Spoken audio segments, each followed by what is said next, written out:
Seconds after. Great.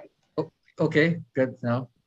Yes, again, welcome, ladies and gentlemen. Namaste, assalamu alaikum, good evening, or good morning to all of you, depending on the time zone in which you live, because there's people in this meeting joining from all over the world. I'm Ashiria Anderud from the Netherlands. I'm a second year student at Erasmus University, majoring in economics, business, and society.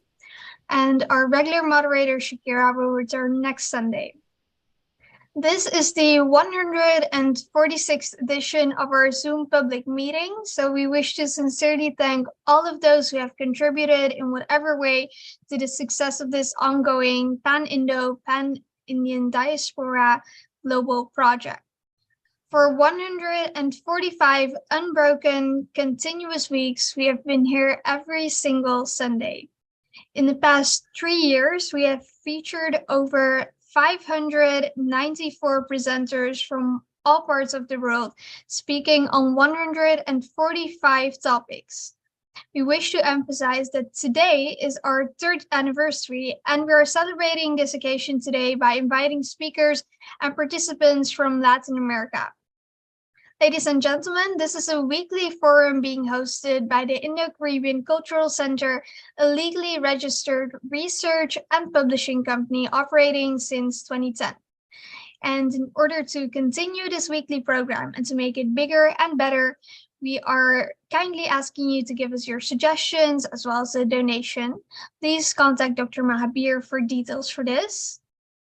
Our moderator this evening is Shalima Mohammed. She's the co-director of the Zoom platform, who's also a business teacher and a researcher from Trinidad and Tobago. She obtained her master's degree in business psychology from Franklin University in the USA.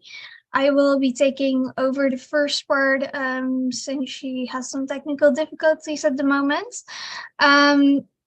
So I would like to thank you all for choosing this evening to spend your time here. Today, the public meeting will take place as usual in form of a panel presentation followed by question and answers. And to avoid trolls invading our program, our IT manager, Ravin Ramsingh, has muted everyone, and the speakers are advised to not admit anyone, not unmute anyone, and not allow anyone to share their screens. Because this is a virtual event, we will not exceed 2 hours.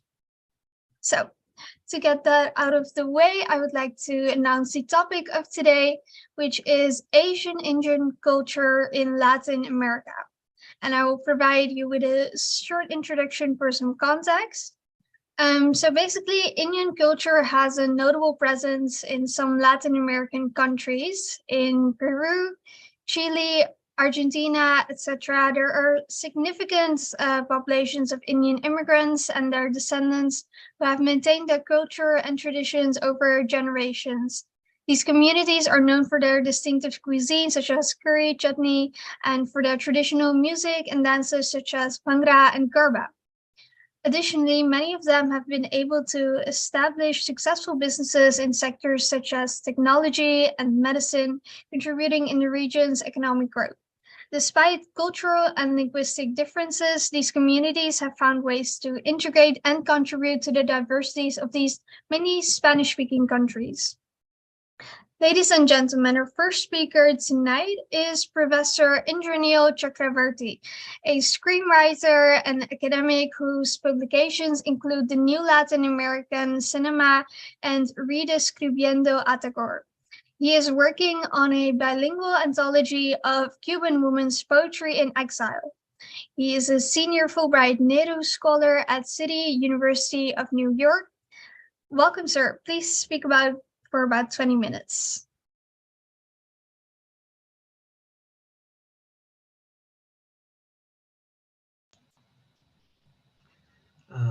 Thank you. Can I be heard? Yes.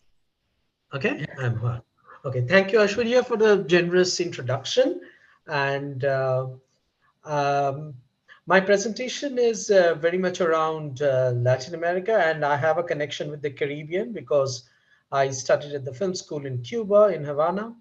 So a lot of Caribbean life is in me, and most of my works deal with Caribbean, with Latin America and India.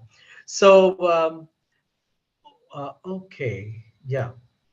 Um, okay, so my screen is getting shared, and so that's nice. Okay, everybody can see my screen, the PowerPoint part. Okay, Yes, so when yes. I say next screen, you will have, whoever is playing it, the IT person will have to move the screen.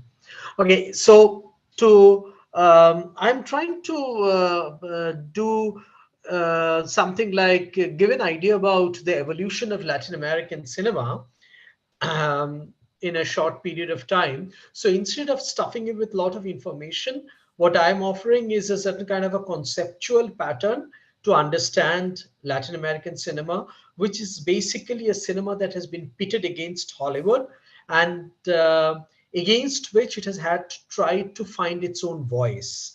And how did the Latin American cinema find its own language on the level of an individual filmmaker as well as a national cinema, is something that I will show that across a period of time, this way of the concerns, identity concerns in Latin American cinema has been shifting.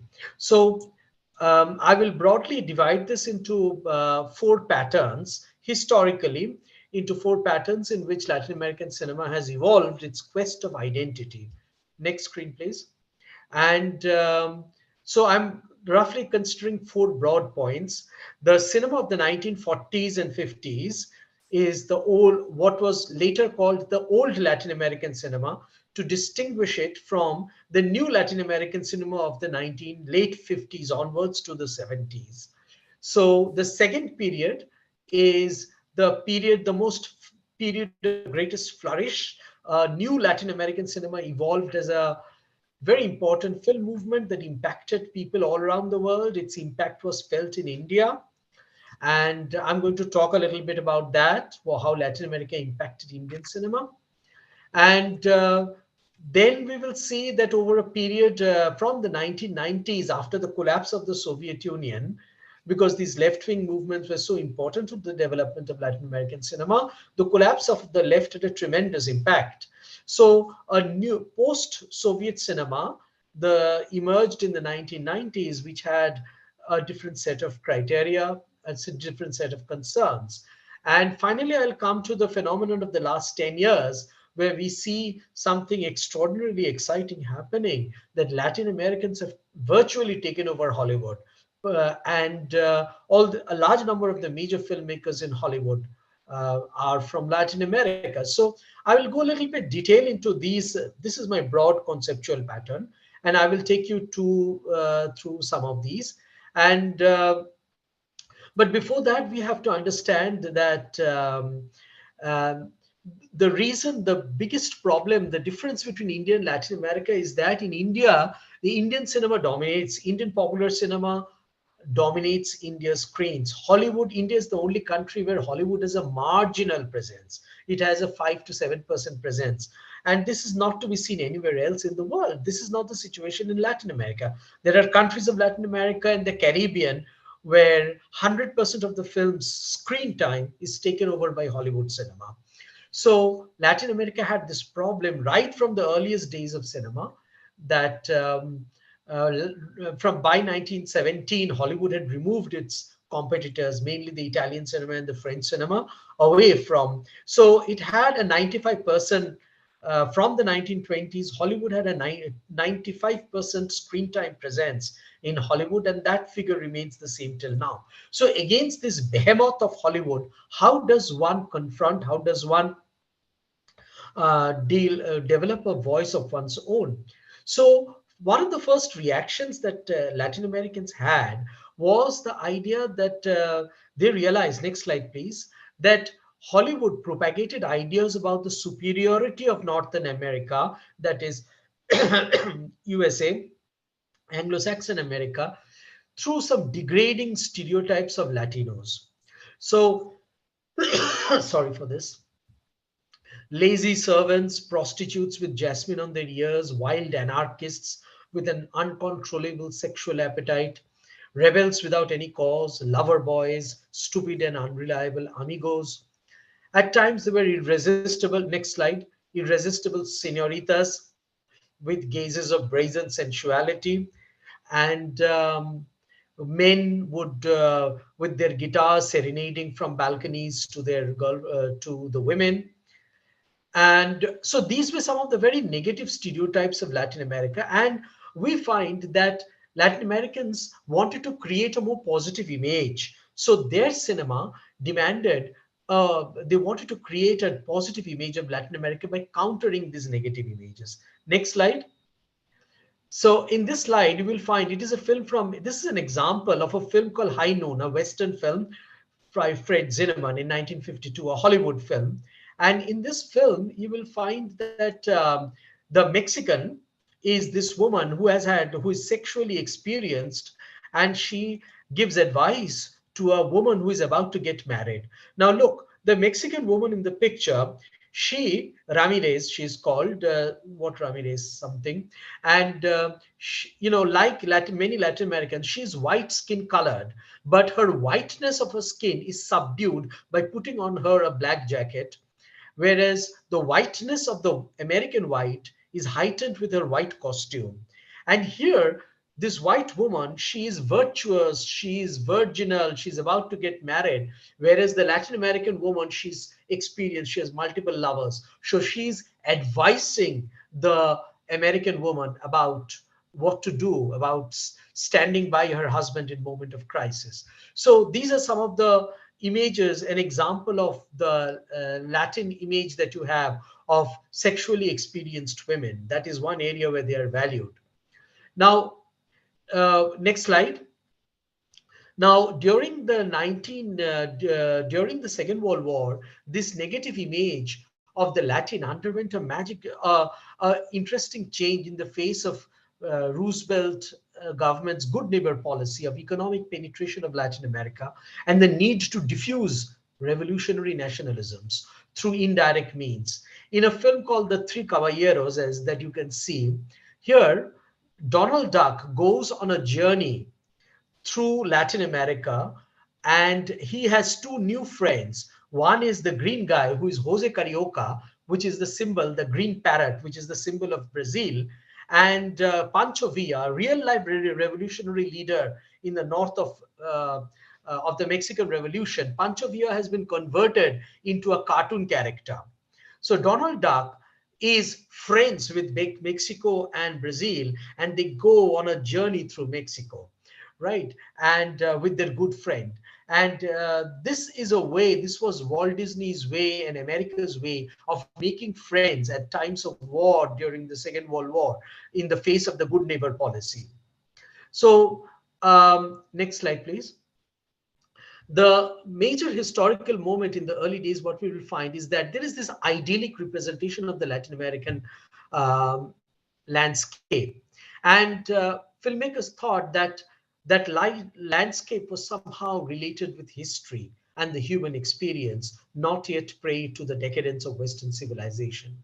At this time in India, also we find Indian writers, Indian filmmakers representing their own landscape as Edenic, and from which can be forged, from where there is the energy, the potential of a new nation. Next. So what Latin Americans were trying to do at that time is create counterpoint images as against Hollywood's negative images. So here you have idealized images. Next slide. Idealized images of men and women and landscape of Maria Candelaria, a major film in 1943. Here you will find that the male and the female physiognomies are harmonized and mingle with nature. Maria Candelaria, in the body of Dolores del Rio, the most famous Mexican actress of that time, becomes the embodiment of nature and the nation. Quite similar. Next slide. Quite similar in its iconography. You see the trees are upright in her eye, as against the characters are also looking up, and they are like one with nature. So this next slide, please. This is very similar to the Indian depiction, the iconography of Mother India, where woman becomes the nation, representative of the nation, and Nargis Dutt, woman, the nation represented by Nargis Dutt, she carries the cross. She has to carry the cross, the burden of the nation, as it were. So, uh,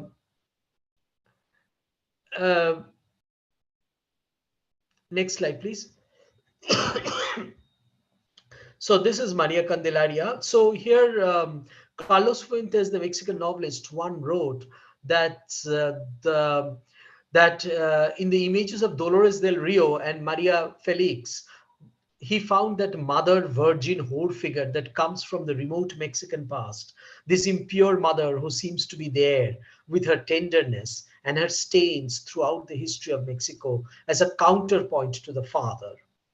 So we can see in the image of the woman in Indian cinema a very similar kind of iconography of the mother and the whore and the stains of the nation being borne by the woman. Now, next slide. Now, um, in the mid 1950s, political developments across Latin America reveal a spirit of non-conformism, and this is the second stage I'm talking about. And here we find that there are social transformations taking place all across Latin America, and cinema could not remain uninfluenced by these strong influences. And there was a marvelous blooming of literary culture, which we called the boom. So cinema grew out of that fertile moment in history, and the new cinema that emerged in the different countries of Latin America found inspiration from the Italian neorealist cinema. This image that you find in front of you is Vittorio De Sica's 1948 film Bicycle Thieves, the most famous neorealist film. Most of the Latin American filmmakers went to film school in Italy. They studied at the Centro Sperimentale, the experimental center, and they suddenly discovered a cinema that was very appropriate to them. Here was a cinema that did not depend on big budgets, that came straight out of life, was a slice out of life, and often shot in natural light with non-actors, not people who were film stars. So it dealt, most importantly, it dealt with everyday problems, not high drama, not great love lost or anything, but they found drama in the middle of everyday living. So it is in neorealism. It is often said that if there was no Italian neorealism, there would be no Latin American cinema, the creative Latin American cinema. And so when they came back from Italy, they wanted to go back to their own countries and make, inspired by neorealism, they wanted to make their kind of cinema around the society that they lived in. We had exactly the same thing happened in India. Satyajit Ray went to see, so he was in London, he saw in 1948, he saw Bicycle Thieves, and he came out of the screening of Bicycle Thieves convinced, and he knew what he's going to do, that he's going to make Pather Panchali, and exactly in this style. So here you see this huge, deep connection in our own, the history of our nations, that we found inspiration in the same thing. From the same kind of cinema. So you had a certain kind of a first developments taking place in Argentina. There was a guy called Fernando Birri, who was often referred to as the Pope of the new Latin American cinema. He made a film called Tire Die, Throw Us a Dime, and a film that moved an entire generation, but could not find any release in cinema halls. It was shown in garages, in people's houses. And this is how a counter cinema culture developed in Latin America. And in Argentina itself, we had Fernando Solanas, and who made a documentary which became extremely popular, that shook people all around the world, called The Hour of the Furnaces. Next, please. Next slide. Next. Yeah.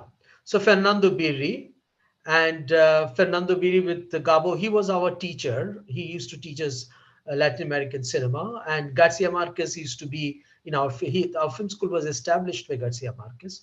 Next, please. So This is Tire Diye. Next. Um, this is from Glauber Rocha in Brazilian cinema. Brazilian cinema is one of the richest cinemas and one of the richest literatures of Latin America. And Brazilian cinema, one of the great figures of Brazilian cinema, Glauber Rocha, he um, he had the idea, drawing from neorealism, is that all you need to do in cinema is a camera in hand and an idea in the head. Now, this means he reduced the complexity of cinema into its fundamental human essentials, the technology of the camera and an idea in the head. That is to say, a rediscovery of the fundamentals of cinema. So this is their way of battling Hollywood cinema that tells stories from the heart.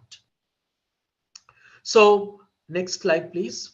So Glauber Rocha's films were very, very famous. His main concern in Brazilian cinema was the favela, the slum, and the arid backland, the sertão. And these come back again and again to his films of lives in the sertão, lives in the favela, in the slums. Next. A very stylish filmmaker, Black God, White Devil. This is one of his most famous films. The Earth Entranced.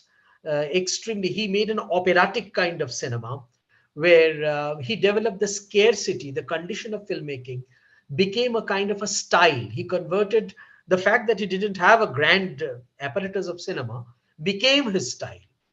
And this is what filmmakers around. Next slide, please. And this is something that Indian filmmakers learned from them. Cinema Novo. In Brazil, the new cinema was referred to as Cinema Novo, means the same thing. Next. And this is Fernando Solanas. In 1968, Fernando Solanas made Hour of the Furnaces, La Hora de los Hornos, and this film had a tremendous devastating effect.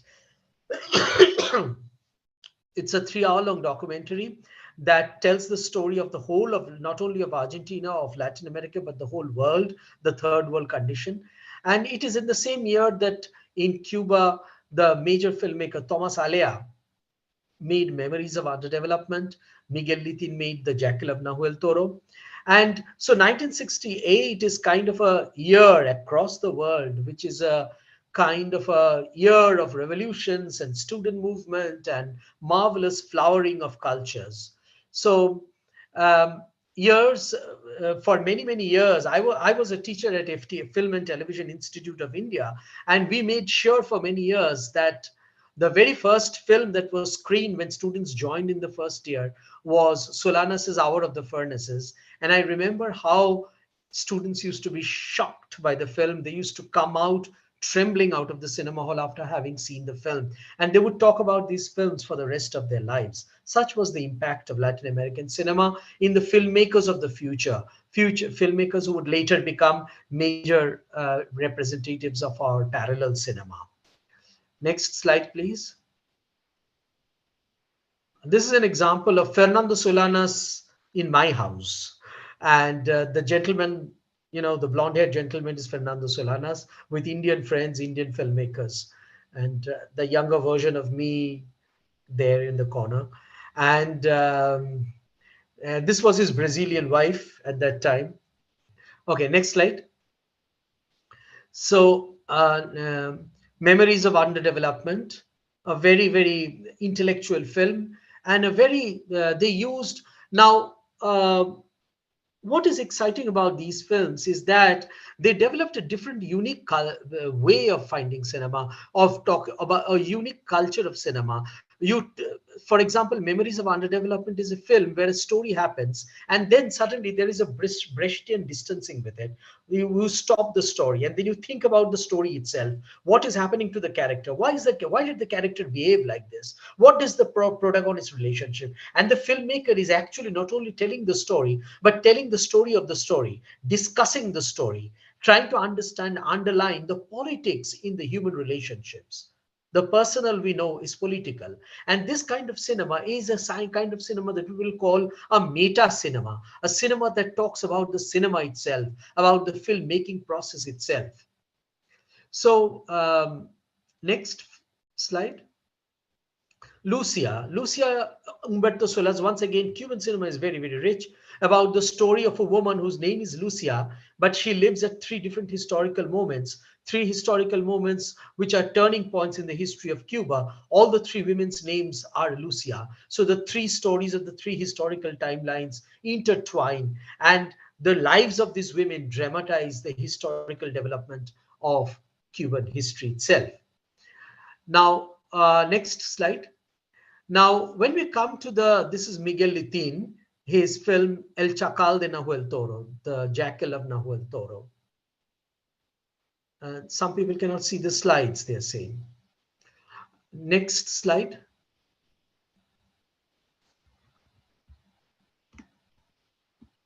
Uh, is there a problem? Is my text showing coming in the way? No. It's fine. Everything is good. Okay.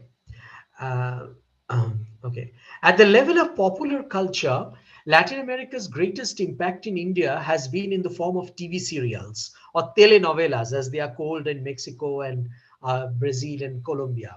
In the early 1980s, the Indian government undertook a bold move to replicate a Mexican social experiment which generated unprecedented success, pioneered by Mexican director, television director. An Indian screenwriter, Murli Manohar Joshi, was sent to Mexico by the government of India to study the phenomenon of progressive melodrama. That is to say, to plant socially progressive themes within the plot structure and the characters of the conventional television melodrama.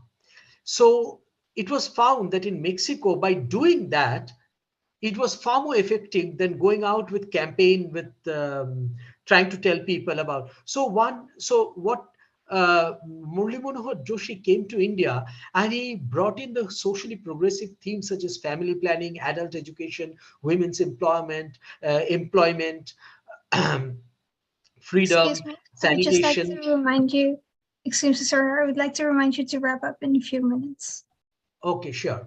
So that was one of the most successful. He came back to India and he produced, next slide, please, the two greatest successes ever in the history of Indian cinema. And Jassi Jaisi Koi Nahi is based on a Colombian telenovela. So next slide, please. And this converted to a love for Latin American themes. And there was this Hollywood film called Kites. Next slide, please.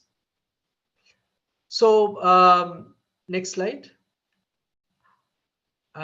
So when we come to the third phase of Latin American cinema, we find that there is a decline of the cinema of the new Latin American cinema comes to an end. And there is the 80s decade is a very lost decade. And in the 90s, instead of the national cinemas, we find alternative international forms of financing coming up in Indian cinema, in Latin American cinema. Next slide, please. And we find a kind of cinema where filmmakers are making films with the same social concerns and historical concerns, but they are extremely popular with audiences, and not only with Latin American audiences across the globe. Some examples of this time: Central Station, Walter Salas's Central Station. Next, City of God. And next slide, please. Most of you all may have seen City of God, Amores Perros, Y tu Mama Tambien. Next slide, please. Next slide, please. Amores Perros. These are some of the international globetrotters. So they found a new way. Amores Perros is a very crucial film. It became an international trendsetter of how to tell a story in the modern world. So there, around a car crash, there are multiple lives that hyperlink. So this kind of storytelling is now called the network narrative. And we find Indian filmmakers, the impact of it is so great that we find Indian filmmakers trying to make films with multiple storyline with a central, but not many people can do this. And it has impacted Hollywood, so that 3 years after Amores Perros, Hollywood made its most successful film of that year, which was Crash, which is also had a car crash at the center and 4 lives intersecting across that car crash. So you can see how important this kind of storytelling, and Indian filmmakers imported the music director, Amir Khan brought the music director Amores Perros to work on his film, Dhobi Ghat, etc., etc. So one cannot underestimate the power of Latin American cinema on Indian cinema. And next slide, please.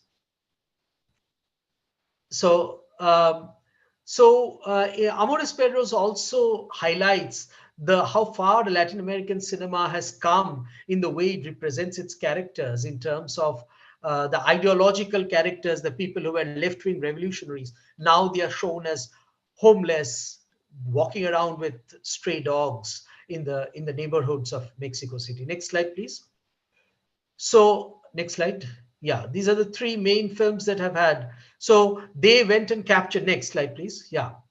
So in the next generation, we find a whole lot of Mexican filmmakers and a Chilean filmmaker who have captured Hollywood. So Alfonso Cuarón, Guillermo, and they are changing Hollywood from inside, from the time of not having a cinema of your own, a voice of your own, to shaping Hollywood cinema itself is what we are seeing now. Is the major filmmakers in Hollywood are Inarritu, Carlos Cuarón, Pablo Larraín, Guillermo del Toro. Next slide, please. And here they continue with the network narrative into a trilogy. Inarritu's 21 grams. Next slide, please. And the third is called Babel. Next slide, please. Yeah. So anyway, so next slide. The canvas keeps expanding, and this is what Latin Americans, the greatest contribution, and I'm ending it here, the greatest contribution to Latin American cinema is that they have entered into Hollywood cinema and they are changing Hollywood cinema. They are bringing to Hollywood cinema a certain kind of a historical consciousness that Hollywood cinema did not have. They are entering into the genre film, making the monster films, but changing the monster to talk about stories about immigration, the immigration crisis. So giving them what the American audiences want, but in the process also, so the great also doing their own thing. So it is deeply Latin American, even when it is apparently looks like they are making Hollywood films. So Latin American cinema's greatest contribution to world cinema is the way it has layered fiction with historical discourse. And last slide, please. Next slide. Next slide. I'm done. Next slide. Next slide. Next. And so these are here, for example, you will find that in Roma, for example, next slide. So there is a foreground and a background action. And a Mexican filmmaker like Alfonso Cuarón has actually financed a Marathi film, an Indian film. So that itself was a huge success. And anyway, so another major actress, Ana de Armas, is one of the top. She's a Cuban girl now on top of Hollywood. So these are examples how from being totally dominated by Hollywood cinema, we have reached a point where they are shaping Hollywood cinema. This has been the journey of Latin American cinema. Thank you. Done. Any questions if you have? Yes, thank you, Professor Indranil Chakravarti, for your insightful presentation. I will now let Shalima Mohammed take over as our moderator. Thank you very much, Ashurya, and thank you so much, Professor Chakravarti. It was a very interesting presentation, and I like that you raised the point that Latin American cinema tells stories from the heart, and it just reminded me that that's very much like black and white Indian films. So thank you so much for being here and for sharing with us. And please, yes, we will be having a Q&A session, but that will be after all the presentations have been made. Thanks again. So ladies and gentlemen, we now move on to our second speaker, and this is Professor Aparajita Gangopadhyay. She's the Dean of the School of International and Area Studies at Goa University in India. She's a former visiting professor extraordinary at the Universidad Nacional de Rio Cuarto in Argentina. Welcome, Professor Aparajita. You have 20 minutes. Go ahead, please. Thank you. Can you hear me? Yes, we're hearing you. Thank you. Can I have my slides, please? Thank you. Do you want me to play them or you could play them? Yeah, thank you. Robin is playing them, yeah. Thank you so much. Before I begin, let me just formally thank the Indo-Caribbean Cultural Center, Shalima Mohammed and Dr. Kumar Mahabir for giving me this opportunity. I would like to tell you that this is the first time I'm speaking in the Caribbean. I've been to Latin America before. I've been to South America actually, but never in the Caribbean. So it's a pleasure to speak to everybody here. Now, what I'm going to do is I'm going to talk about India-Latin America relations. That has been my area of interest and work. And I'm not going to speak about everything, but I'm going to talk about the kind of developments that we see, say, in the last 20 years. Before I go to that, I will speak a little bit about the historical linkages, and then I'll try to limit myself to three basic areas, which is political and ideological relations, followed by economic relations and trade relations, and finally by try to do a little bit about culture and other linkages. I mean, after this very interesting cinema presentation, I think mine will sound pretty dull and boring, but nevertheless, we all can't be as good as cinema people and attractive as that. But anyway, so if one looks at if one looks at India, Latin America, and Caribbean relations, of late there has been a lot of literature, a lot of writings, a lot of scholars talking about India, Latin America, and Caribbean relations. The first thing they mostly talk about is what have been the political relations, what have been the diplomatic relations, whether they have changed, whether there has been a transformation, whether there has been any significant modification to kind of relations that we have in, say, last 5 decades to 6 decades. The second thing that most scholars talk about is what are the economic relations? Have the economic relations kind of improved the situation? Have the economic relations, improved India's relations with Latin America and the Caribbean? If so, in what sector? How so? And finally, what are the kind of relations that we have had in terms of the cultural relations? And if there are any significant changes, what is the role of the government in promoting culture, in promoting different aspects of Indian culture?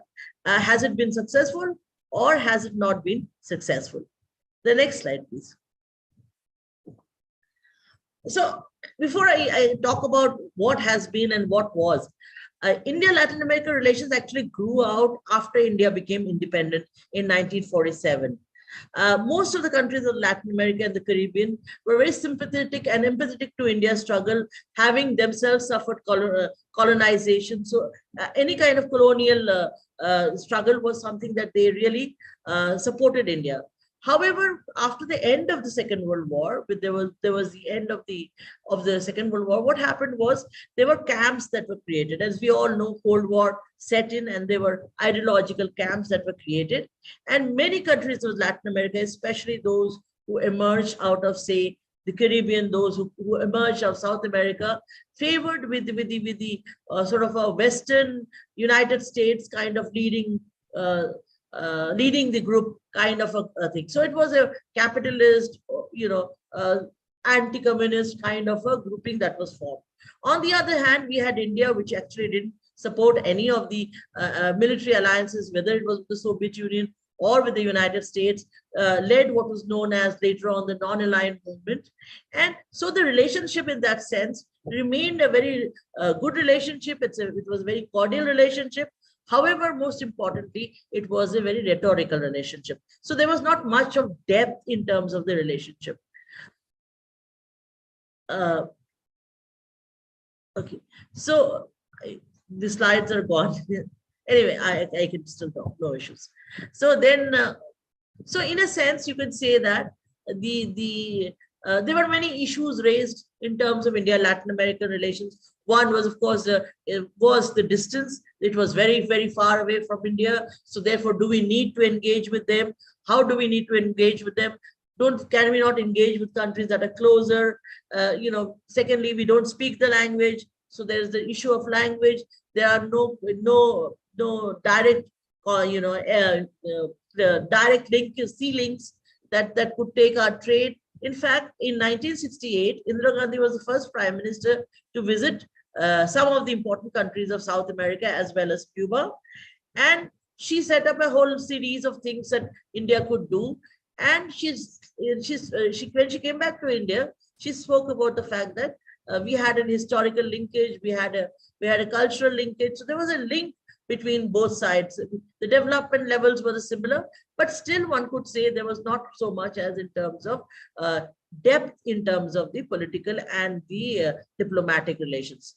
India and Latin America also converge in many other areas. For example, like the G77 in the United Nations, the new international economic order, the non-aligned movement in 1979 in Havana, 1983 in New Delhi. So there were many places where there was a lot of connection, but again, as I said, there was not depth of relationship. So in a sense, whenever India needed to make some statements, there were countries of Latin America that supported, Caribbean that was supporting them. However, there was this difference that emerged, that remained because of the Cold War, continued for a long period of time. This actually sort of came to an end around 1991 with the new period of globalization, the end of Cold War. And suddenly countries of Latin America and the Caribbean, as well as India, discovered that they had to reinvent themselves. They had to find new friends. They had to find new alliances, because this was a power vacuum that was created, and all the old kind of equations that were there could not be something they could work on. So we see there was a spurt in terms of the relations, and especially because if you look at India's relations with Latin America in terms of Caribbean, in terms of the trade, India initiated a program called the Focus LAC, and this was initiated by India's Ministry of Commerce. In this case, they had identified 8 countries in the region which would be the target for India to do business with. It would be the target to do all kinds of investment, etc. And most of these countries were in South America, and Mexico, and Trinidad and Tobago, and Guyana. So these were the countries that were identified to strengthen the economic relations, but really not. As if you want to study India, Latin America, Caribbean relations, there was this spurt, and then there was complete decline. So what we would call as a Nehruvian foreign policy in terms of Latin America and Caribbean continued in this period. Next slide, please.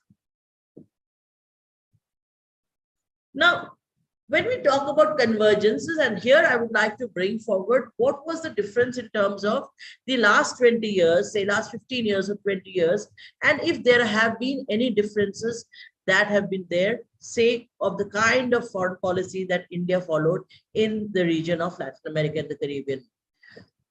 One of the things, in international relations, when we talk about relations between countries, we talk about how many bilateral relations there are. So, for example, if you look at how many times have Indian leaders, Indian vice presidents, prime ministers visited the countries of the Caribbean, have visited the countries of Latin America, and vice versa. If you look, I think the last time I remember was a big visit of Indian president was in 1998, which was K.R. Narayanan, who visited countries of South America, followed by a couple of years later, Pratibha Patil. So the visits, if you look at in that period of time, were very rare and very few. However, in the last 20 years, in fact, last actually 5 years, if you see, the political cooperation has strengthened tremendously. If you look at the bilateral visits have increased a lot, whether it is the President of India, Vice President of India, or Prime Minister who has visited so many countries, or whether the Ministers of State, you see a whole lot of visits. So, in fact, in one of these meetings, the Minister of Foreign Affairs, Dr. Jaishankar, said that 37 visits from India, and similarly such reciprocal visits from many of the leaders of the Caribbean, of Central America, and of South America. Apart from that, there is a whole bunch of new political relationships that have been set up because through the setting up of various embassies and consulates throughout India. And India has also set up many of them in Latin America and the Caribbean. Apart from that, India and the countries of Caribbean and Latin America have very close relations, whether a couple of them like Brazil in BRICS or IPSA, again Brazil with India, Brazil, South Africa, the G20, which is in Argentina, Brazil, Mexico.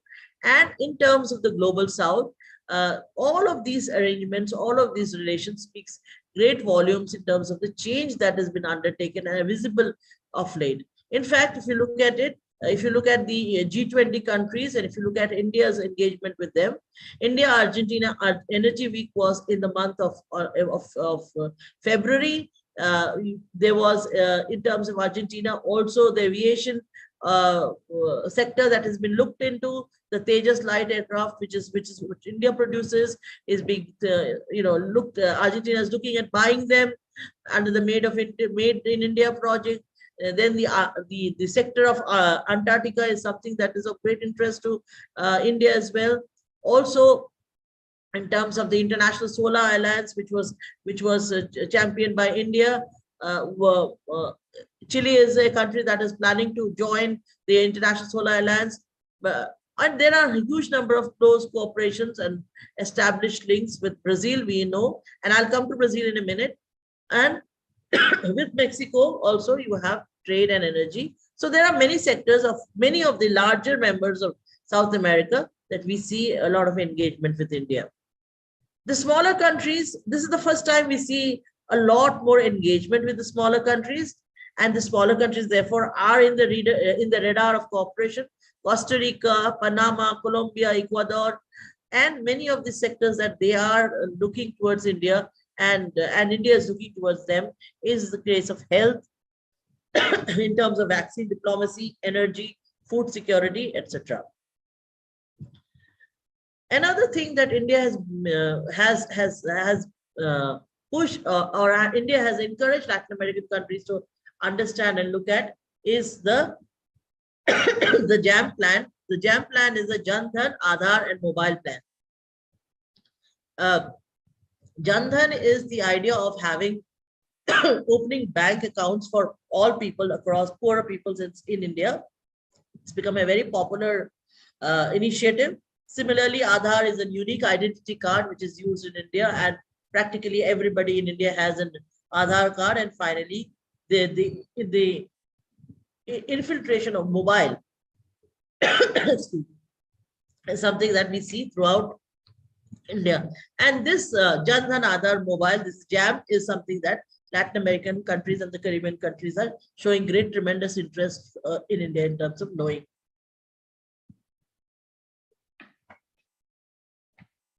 In terms of development aid, historically India has been a recipient of aid. But of late, in terms of global South, we see that India has transformed itself from a recipient of aid to a donor of aid.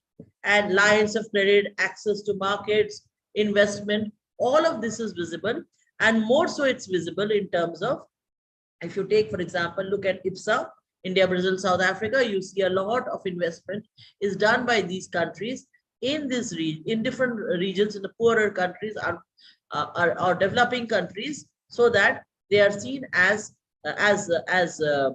donors instead of recipients. So I think this is another thing that India is trying to is doing so much in Latin America and the Caribbean.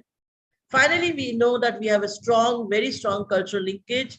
You know, whether it is the Yoga Day in June or the widespread use of Ayurveda, cricket, which is I think I don't need to speak about cricket, Bollywood and Indian cuisine. I think all of these are highly popular in terms of the countries of Latin America and the Caribbean. So these are what I would call as convergence. Can I go to the next slide, please?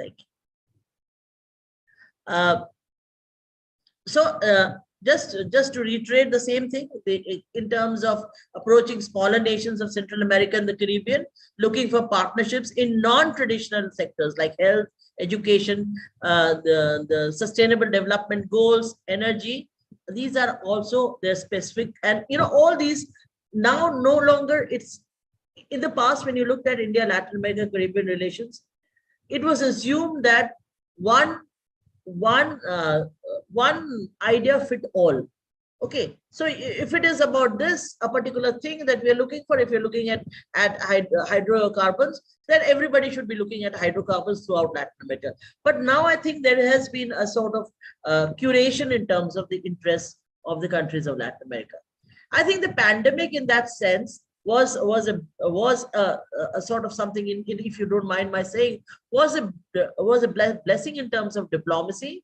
It has brought many countries closer to India and Latin America, in Latin America and the Caribbean. One was because of the effective rollout of the vaccines in timely fashion, and secondly, the cost of the vaccines. Given the fact that the vaccines were given to almost 1.3 billion people in India and successfully given, I think that was something which was very attractive to these countries.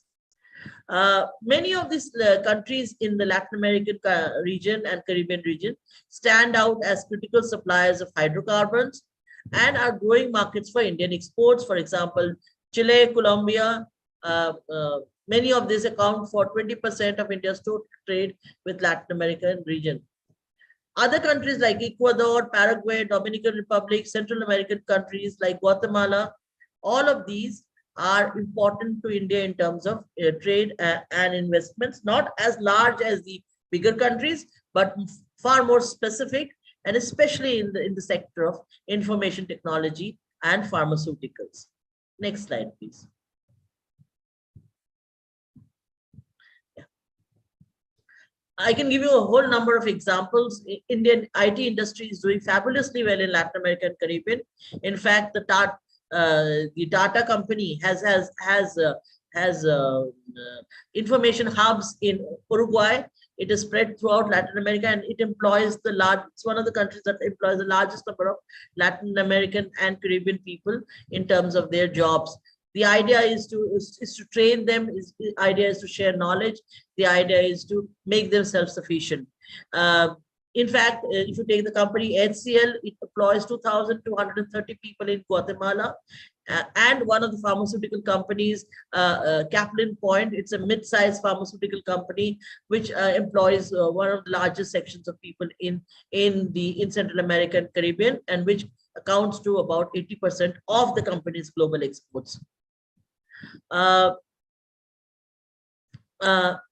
Of late, there are numerous instances of India's engagement with the smaller and larger countries of Latin America.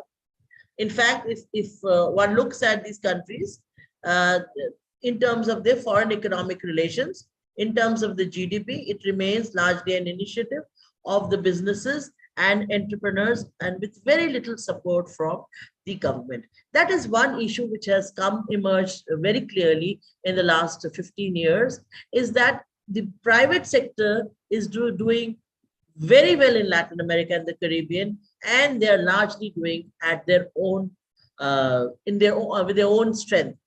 Very little of the government initiative in terms of projecting Indian companies, Indian private sector in Latin America and the Caribbean is visible. Next slide, please.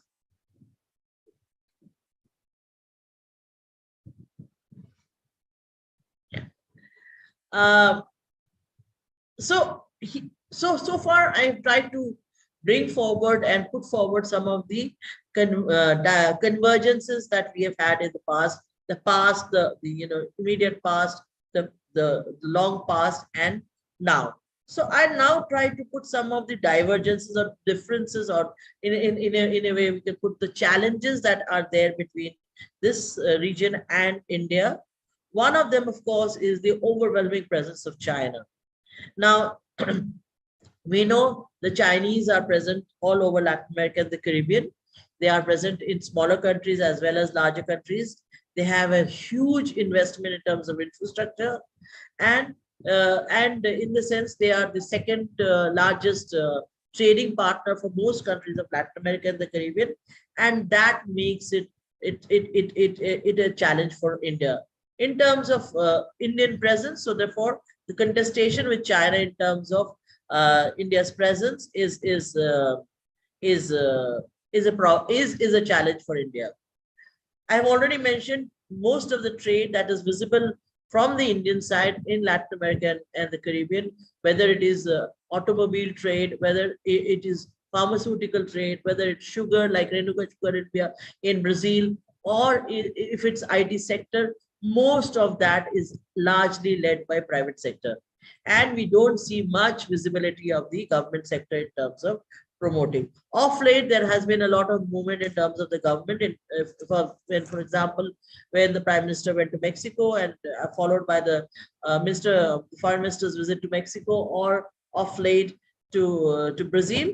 But really, in that sense, the kind of support that one would expect to see from the Chinese in terms of the private sector, we don't see that in terms of India's private sector. So I think that is one area where Indian government could do suitably more. In terms of total trade, there was a growth of trade. In fact, the trade grew a lot. Then, of course, with the 2008 economic crisis globally, the trade declined.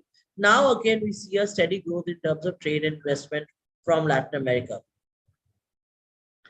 Another issue that I always like to bring forward, and I think some of my colleagues here would have heard that in Delhi as well, is that there is a unconscious capacity for us to put all of Latin America and Caribbean together, and India on the other hand. So we always talk about India, Latin America, Caribbean relations, and honestly speaking, we all agree India is a country. Latin America and Caribbean is not a country. It's almost one continent and a half and some more. So I think that is one problem, that we need to look at these countries as individual countries, look at the kind of specificities, look at these countries in what context we are looking at, and how do we establish better relations in terms of whatever sector we are looking at, whether it's political, diplomatic, whether it's economic sector or cultural sector. We need to stop lumping Latin America and Caribbean as one. I think that is another challenge that I personally see whenever we are studying India, Latin America relations. I think another very, very important issue that often gets sidelined or often gets, not visible is the issue of the Indian diaspora in the Caribbean. I think Indian diaspora, in terms of whether it's Guyana, it's Suriname, it's Trinidad, Tobago, or the Caribbean, you see a large section of Indian diaspora around the world lives there.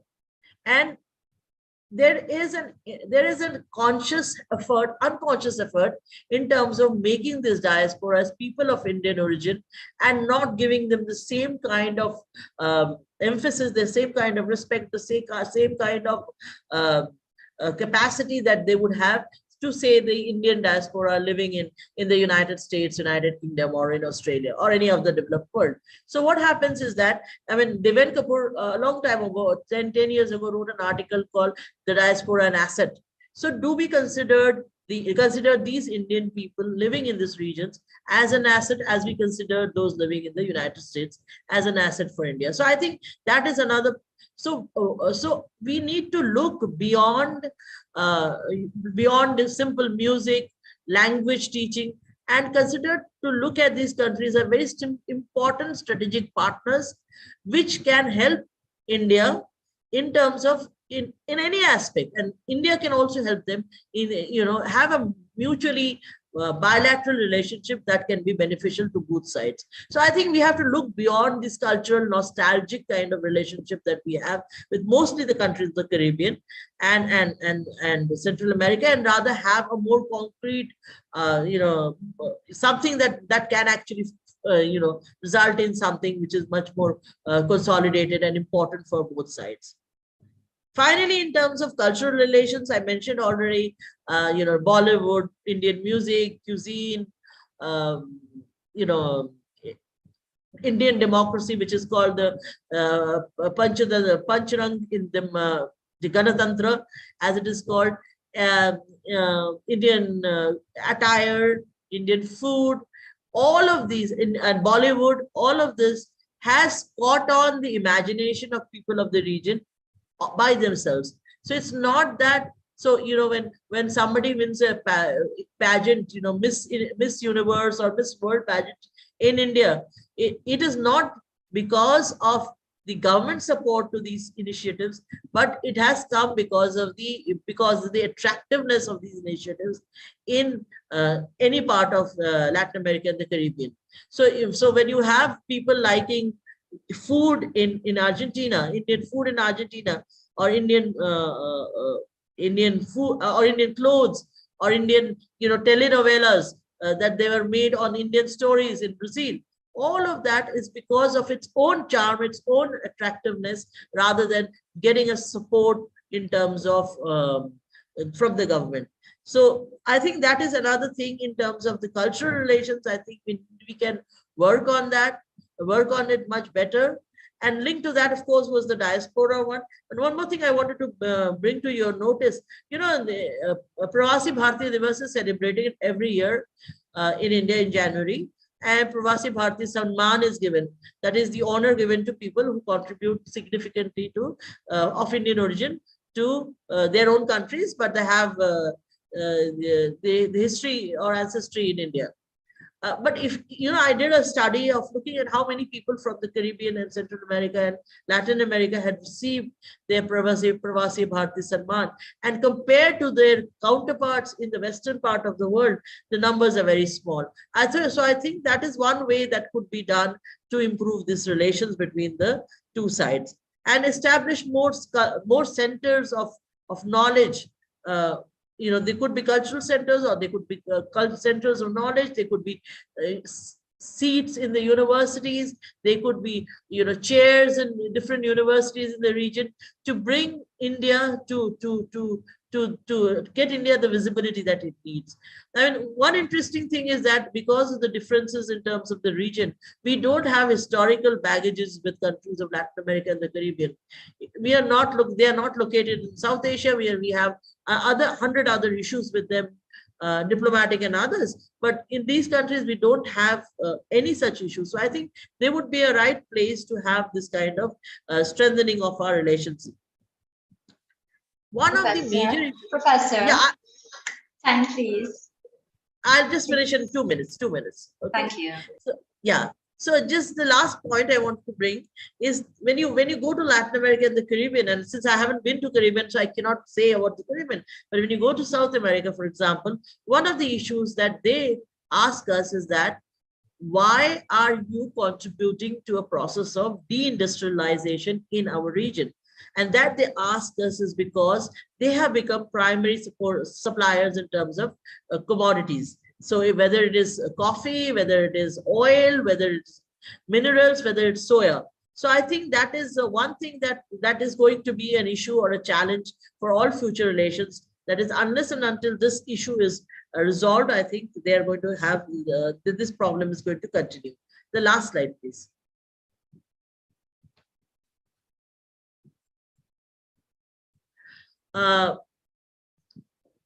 So I'm not going to, I think I've spoken about this. The next one, please. Okay, thank you. Thank you so much. Yeah, thank you. Thank you. Okay, that was excellent. An excellent overview of the relationship, and I like the challenges. I like that you've raised the fact that we really ought to separate Latin America and the Caribbean. I'm not going to dwell on it too much. Fantastic. I'm sure people have questions at the end, so we will ask you to please stay with us until then. Ladies and gentlemen, I want us to move on now to our third speaker, and this is Professor Wendy Phillips Rodriguez. She's an associate professor in Sanskrit literature at the National Autonomous University of Mexico. She obtained a PhD in Sanskrit studies from the University of Cambridge. Welcome, Wendy. You can go ahead. Hi, thank you very much. It is a pleasure to be here. I am so excited. It is the first time I am able to address the Caribbean public and the Indian diaspora there. So I am most grateful to the Indo-Caribbean Cultural Center because they have given me this chance for the first time. I will talk about it. It is my task now to show a connection between two very far away places, Mexico and India.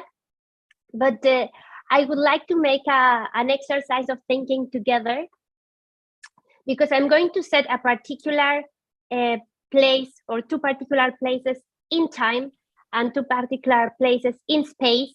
And I think that in those particular coordinates, the Indo-Caribbean public can find itself many different points of contact, of common ground with the ideas I will be talking about.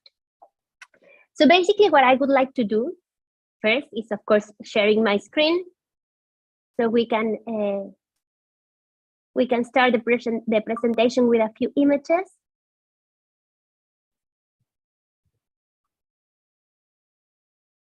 So this is the space I want to share with you.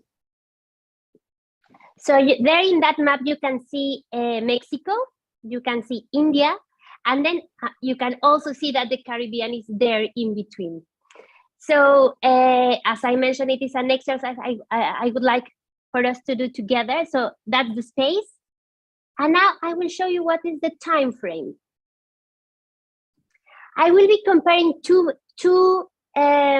important people, one in Mexico, one in India. I am sure you would be more, you would know much more about Mahatma Gandhi because he's a worldly renowned figure. But I would like to introduce to you, to those of you who do not know much about Juan Rulfo, he's a Mexican writer, not only a writer, but also a photographer, and he also worked very much on cinema. So he has a particular way of looking at the Mexican landscape, at the Mexican ideological landscape.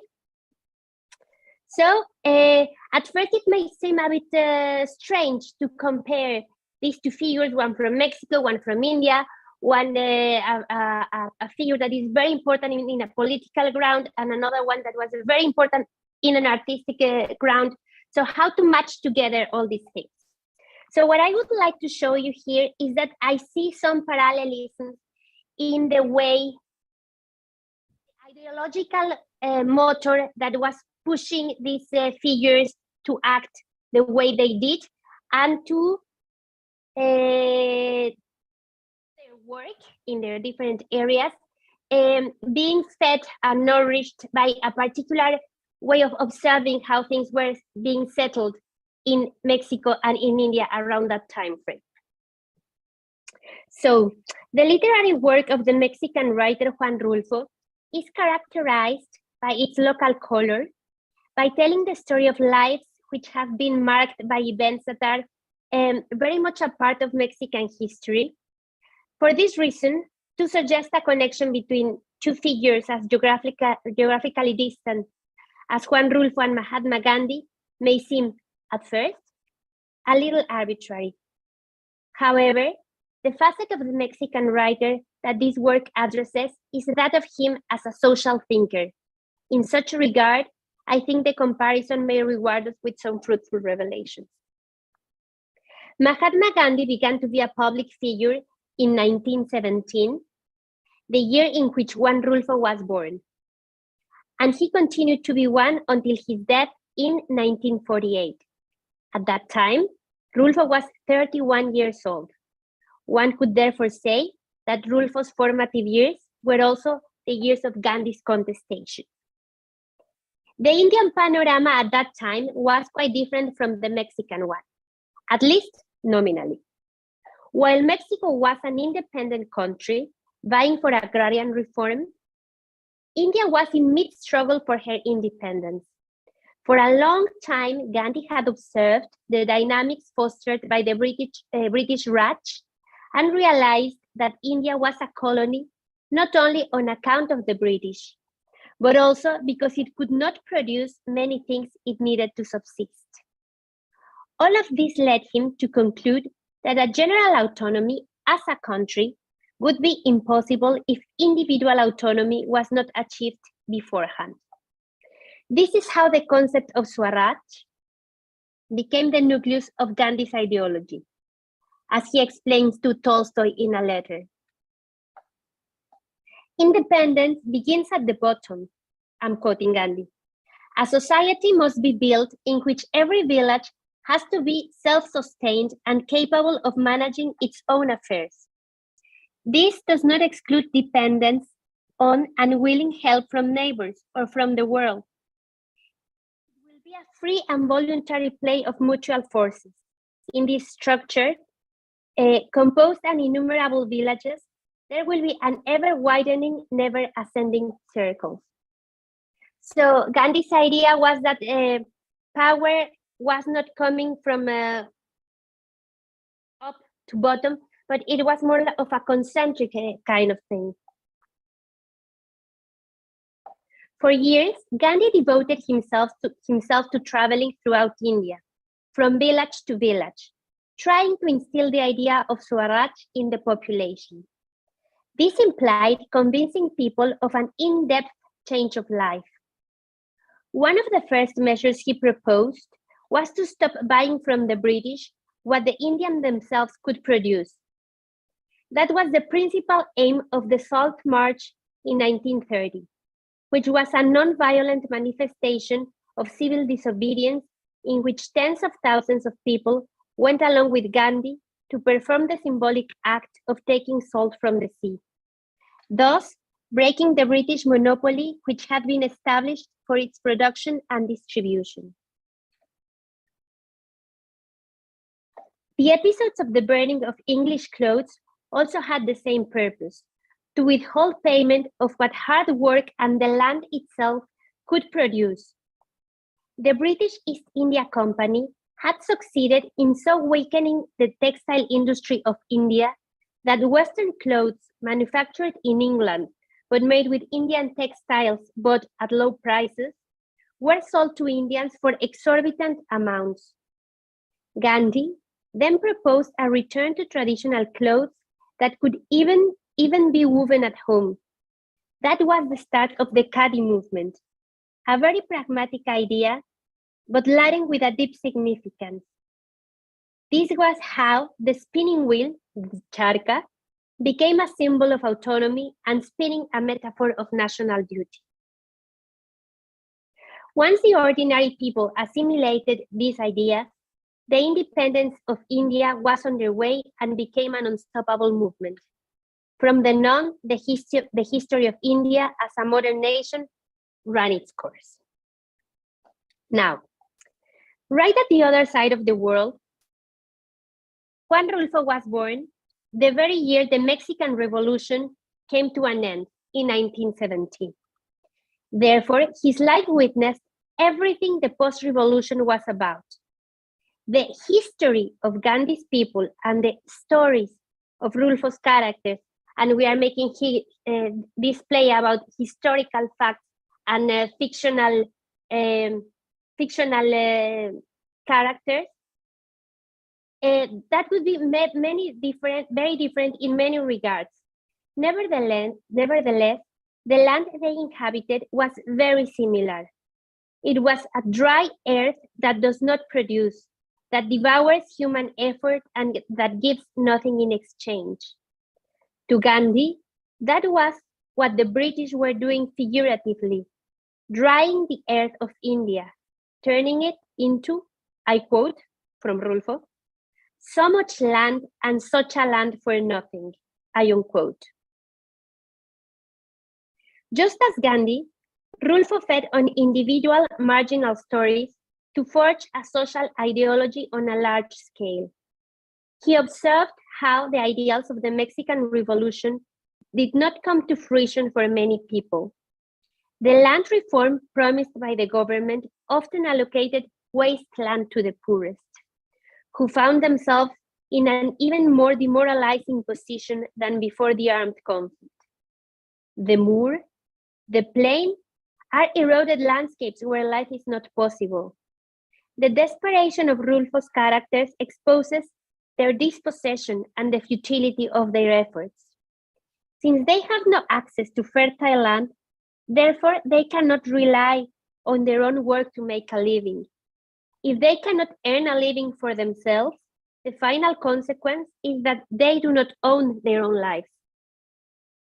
That is how Juvencio, one of the characters sets it forth in the short story, Diles que no me maten, when he despondently lets his wife abandon him.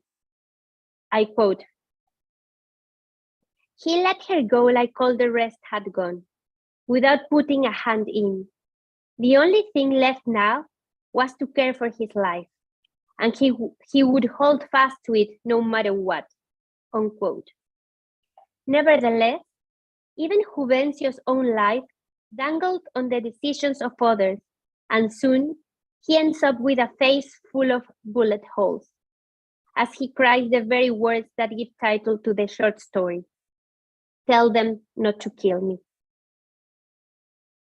Rulfo presents, in literary framework, the social web of his characters, their borderline situation, their destiny with no way out. He deals with the constant wearing down of identity, of liberty, of their failed efforts to hold on to a certain individual autonomy. One only needs to remember the sad death of the cow belonging to a girl called Tacha in the tale "It's That We Are Very Poor." The cow, which was swept away by the river, represented the girl's only hold on a decent life. I quote, "With the cow, it was different, for there could always be someone who would bring himself to marry her, only to also take away such a nice cow," unquote.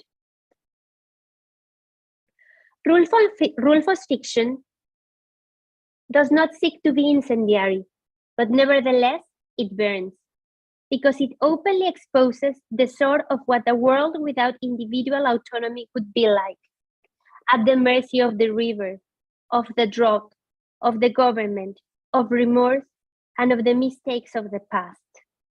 Such risks were precisely those Gandhi feared for his people, the uncontrollable growth of a blind system which would absorb the work of the individual, giving him nothing in return. The dismantling of the delicate social structures on a small scale, the village, the town, the community, and the individual's inability to take control of his own existence. Even if Rulfo often uses harsh social realism to depict the demoralizing life of rural Mexicans in the wake of the Mexican Revolution, in the words of Helen Brown, sometimes the techniques of magical realism are also at work in his fiction, as in the ghost town of Comala, one of the fictitious places crafted by his imagination, which is inhabited only by dead people. People in Comala are dead because they have no agency. They are doomed to endlessly repeat their own story again and again. By means of this literary device, which lends a sharper edge to reality, Rulfo stripes bare the issue that somebody with no individual autonomy is someone who is not truly alive. In that regard, the characters of Rulfo give texture to the fears that Mahatma Gandhi had regarding his own people. In other words, without a system built around the idea of individual autonomy, Swaraj, human beings are doomed to share the same dystopian universe as Rulfo's characters. To me, it seems that this comparison with Gandhi's ideology is useful to gain perspective and understand Rulfo not only in the context of Mexican literature, but also at the level of universal thought, as a profound thinker on the human condition and its relationship with the social structure, making it evident that if indeed there is nothing as human as living in a social context, a corrupt system can make life an incomprehensible and dehumanizing experience anywhere in the world, as it is voiced by the rural teacher in the story called Lubina, who asks his wife when they reach the desolate town he has been appointed to, "What country are we in, Agrippina?" For he manages to understand that their condition has divested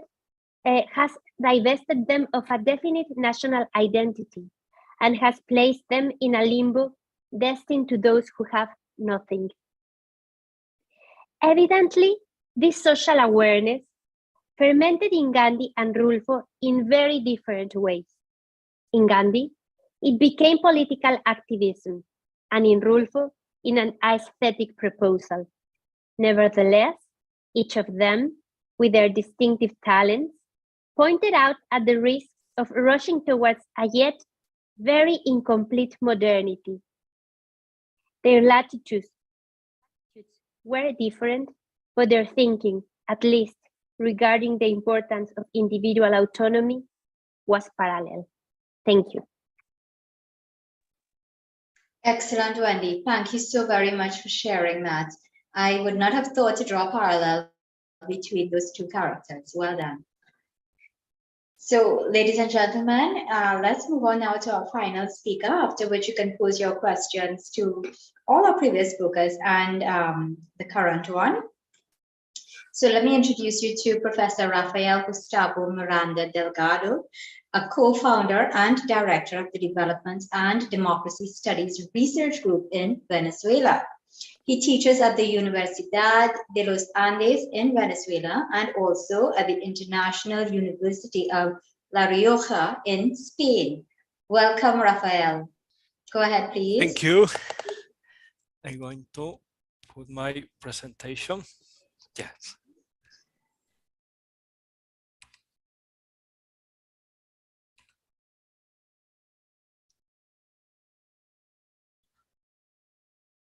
Is okay this slide? Yes, perfect. Can you hear me? You probably, yes, perfect now. Yes. Well, I want to say thank you to the Indo-Caribbean Cultural Center, especially to the Professor Kumar, Professor Salima. I'm very happy to be here and share this space with such distinguished colleagues and friends. My speech, the title is Deliberative Democracy in India and Latin America. India and Latin America have a rich history of democratic experience, with potential derivative of dialogues between this region and the global South in general. India is the most populous democracy in the world and the oldest in the global South. And Latin America is the most democratic region in the global South. From a historical perspective, India and Latin America register the civilization practice of coexisting and deliberation in their village and the peasant community, as well as a libertarian paradigm in recent times. Democracy is an open public space for dialogue and communication, where citizens build collective life and harmonize individual projects with the right of identified with a social community. It's the democratic spirit that forms the collective conscience. The essential element of democracy is the public reasoning, or deliberative dimension of democracy, represented in the exercise of assemblies. The government institutions elected and regulated by citizens' control and laws are contemporary historical elements of democracy, while public reasoning is found in the origin as the first expression of democracy. Public reasoning promotes the freedom of self-determination, and is the free instance of self-government, since citizens can influence the opinion related to public affairs. The idea of community is based on public reasoning, and particular interests can be espoused, making citizens interested in matters of the res publica. It contributes to the essential of democracy culture, which is the recognition of the other and the formation of the will in the public sphere. That is the expression and political evaluation of public opinion, which is the maximum expression of civil society. It also fosters mutual understanding and the same in value as a necessary and distinctive phenomenon of democracies. As Sen pointed out, pluralism and the diversity of doctrine are central to the public culture of democracy. And the ideal of public debate is fundamentally linked to the two social practices, the acceptance of the agreement as a disagreement, and the recognition that it's possible to learn from other public debate plays a crucial role in the social viability of the ideal formation. India has one of the oldest history of public reasoning, At least since the Vedic period, political assemblies were common on the subcontinental. Ancient Indian developed important democratic institutions, such as those of self-government, panchayat and caps, and a kind of bicameral system, samit and sabha, whose function included electing the king and discussing state issues, and where the Rajat had to meet with the castrat, warrior, intellectual projects, and the merchant administration. Additionally, in the Rig Veda, the oldest text of the Vedic tradition, terms such as sabha, meeting, as samit, commit, are found. Reference is also made to the term Rajan, who more than a king was posed as a leader who was elected and could be removed. Some original cultures of Latin America were also going to share this vocation of community, a deliberated process.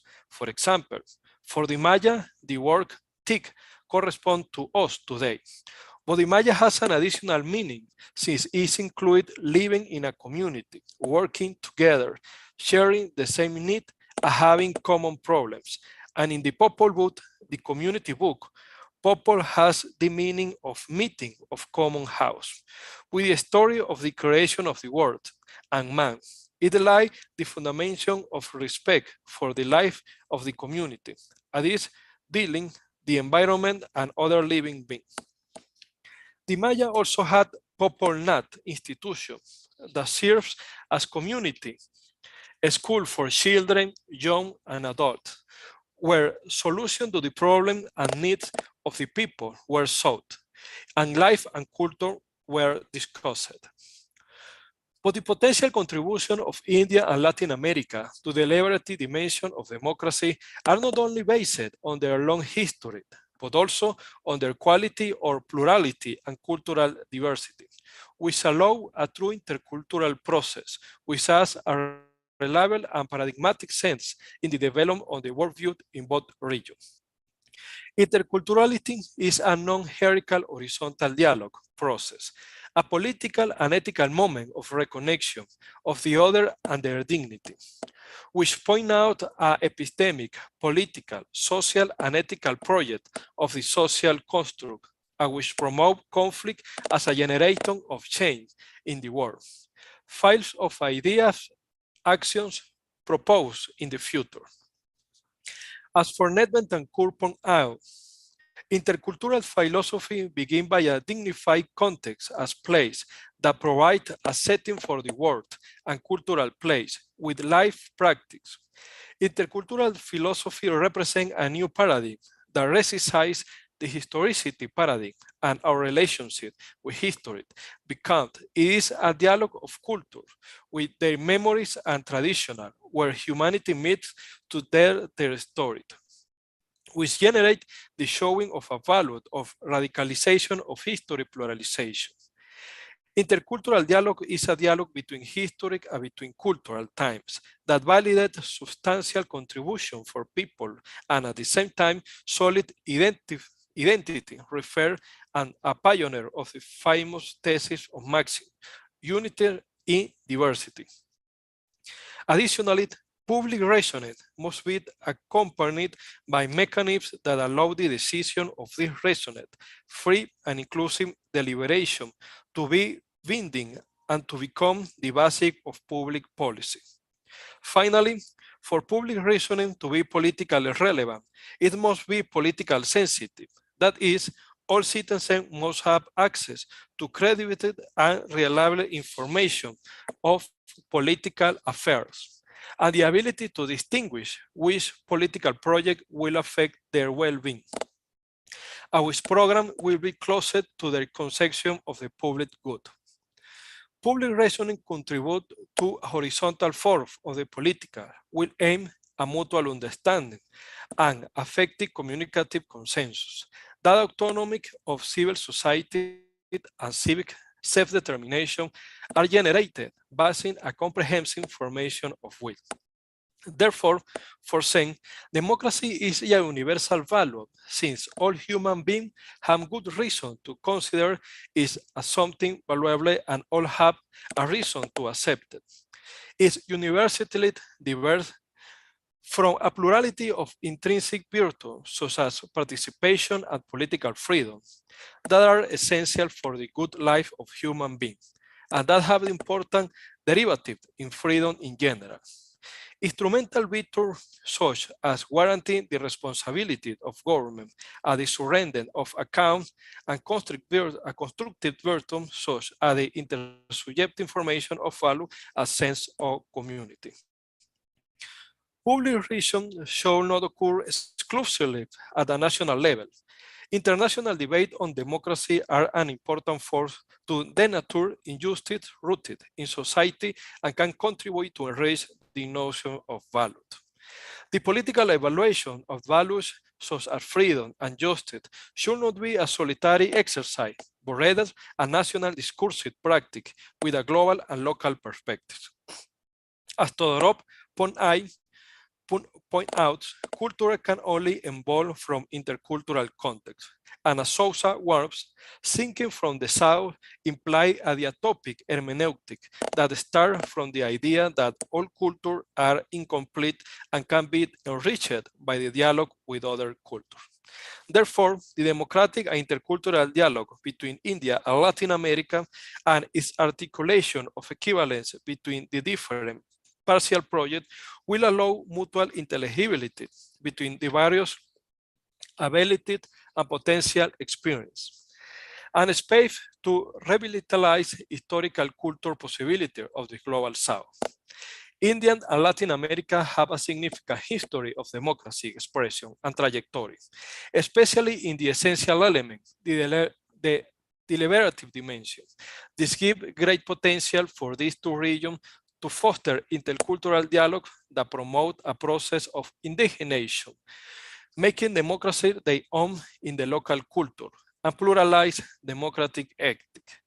Additionally, to be able to become an axis from which cooperation to protect and promote democracy in the global South can take place. Namaskar. Right. You caught me by surprise there. Very short, sweet. Thank you very much, Raphael. Quite informative. Yeah, thank you. Thank you very much. So, ladies and gentlemen, that was our, well, Trinidad and Tobago, as you know, is very, very close to Venezuela. And there was our Venezuelan counterpart. We're also very close to Mexico, and Wendy is here. Wendy, of course, is right now in Vienna. So thank you all for being here. Ladies and gentlemen, we now want to invite you to ask your questions. So for those of you who are unfamiliar with the platform, please use the electronic hand to give us an indication that you would like to ask a question, as Brother Ram has done. So at this point in time, I'll ask you to unmute. I'm seeing BR Ram. Go ahead and ask your question, please.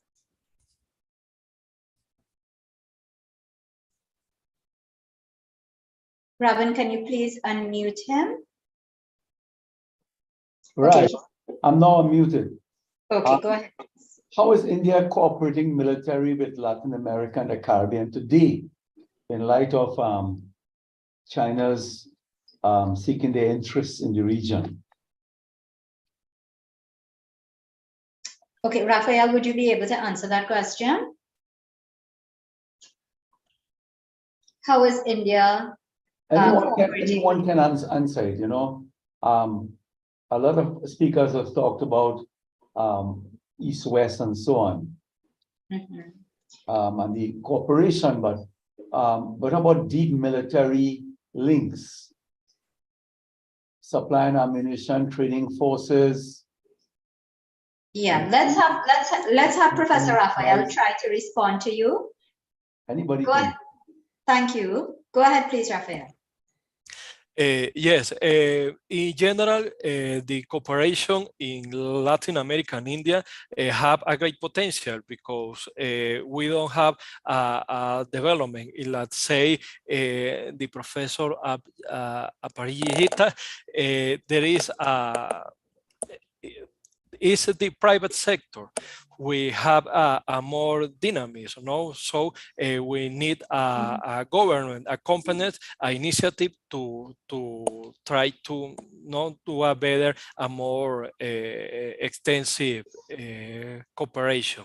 India in all sectors, including the military, don't have a long traditional of cooperation between the region and India. No, it's not a too big cooperation. Yeah, that's true. Right. Thank you. Okay. Thank you very much. Thank you, Rafael. Aparajita, do you want to try to respond to that? Yeah, thank you. Yeah, thank you. See, in terms of hard relations, in terms of military relations between India and Latin America, historically, we've had no military relations with Latin America or the Caribbean since India's independence. But of late, I think a couple of things have become visible. One is that Brazil has entered the foray as a military supplier, a seller of military weaponry. So in 2000, for example, in 2004, when Celso Amorim came to India, there was a lot of talk about selling of military equipment. And for example, one of the things that India was looking was to buy, surveillance equipment in terms of forestry. In now the after Made in India program, the Argentines are looking to the light combat aircrafts. So, but in that sense of the as suppliers of military weapons, not really. Privately, yes. Also, for example, Embraer from Brazil has sold many aircrafts both to military as well as to civilian parties in India. But in terms of a major military supplier, we don't have much relations that way with Brazil or with Argentina, but India is trying to create a market because it wants to turn up into a seller of weapons and weaponry. So it is looking, but Brazil has some forays into India, but I don't think there is any other military relationship because historically it has not been the place where India has actively participated because I spoke about the fact that linkages were not through initially the linkages were about the Cold War. So in that sense, Americans had been the major suppliers of weapons to countries of Latin America and not countries like India, who purchased most of the weapons from Russia, Soviet Union in those times. But so no, not so much. But yes, some places Brazil is trying to find some markets in India, and India is trying to find some markets in some other countries of Latin America, but not anything significant in that sense. Okay, well, very well. They need to do some of that. If China spread its wings, then India will have to have influence elsewhere, but very little, as you said. Thank you. Good. Thank you very much. Let's take our second question from Shani Bullock of Jamaica. Shani, welcome. Hi, thanks. Actually, I'm presently in Mexico. Oh, nice. This was the perfect topic today. This is more a comment than a question, and it has to do with the presence of India here in Mexico over the last 40 years. It has not changed that much, to be honest. You still, if you walk around any city here, Merida or Mexico City, you don't see the Indian presence that much.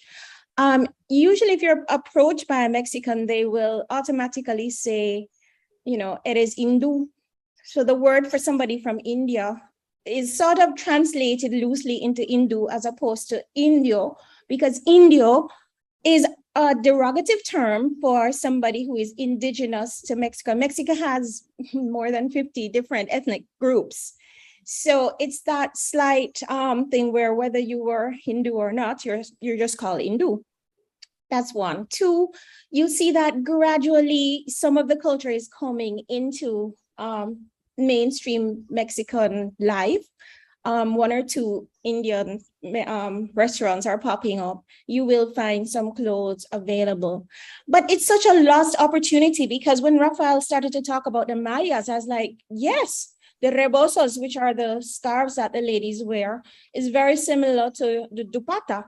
And, here is where you can begin to have the cultural exchange, textiles of Oaxaca. And you're going into Jaipur, you're going into many areas of India where you have good textiles. And Seriously, if you had a cultural center, I think so much more could happen between India and I only know about Mexico. I can't talk about the rest of Latin America, but there's so much that could happen in terms of an exchange. So perhaps that's something that people can think about, moving forward. Yeah, thank you. Yeah, Wendy, go ahead, please. Yeah, many thanks for those words. They are, yeah, I see exactly where do they come from. I would say that there is lots of excitement about India in Mexico, beyond government and political issues. I would say even in people there's lots of interest in getting to know Indian culture. We do have an Indian cultural center that it's part of the Indian embassy in Mexico City, and it's actually it's a new thing, new since probably 7 or 8 years ago, and it's growing bigger and bigger. So efforts are starting small, but I think they are growing. Also, I think the presence of yoga at many different, just as a Parajita mentioned, the day of yoga, it's a very big thing in Mexico, and let's say it's fashionable. And things sometimes start as a fashion and they may stay longer. So yes, I see a lot of momentum for Indian culture in Mexico, the soft influence of Indian power. So yeah, let's see how it goes, but things are being done. Okay. Yes, Raphael. Thank you, Wendy. Raphael, go ahead, please. Yes, I think that, like we say, we have a lot of things to do. We have a great potential, but there is a quality distinctive between the relation between Latin America and India that distinguishes than another relation. That is a relation less centralized. There are decentralized and the pluralization of agents, for example. The relation with China or with another country always is especially for private sector and government. But here with Latin America, we have a lot of other agents, for example, university, think tank, people, the relation one-to-one. And for that, this kind of initiative, like we have today, are great because that fertilize institutionalization and permit have a foundation of long time to have a relation, not just of the government, not just of the market, a relation for culture, a really intercultural dialogue. Okay, excellent. Thank you so much. Let's take a question now from Mr. Dave Gosain. Welcome, Mr. Gosain. Thank you very much. Wonderful program. And Dr. Mahabir, I'd like to send a copy of this to the Indian Foreign Minister, who I just looked at a speech last night at United Nations, which he delivered last year.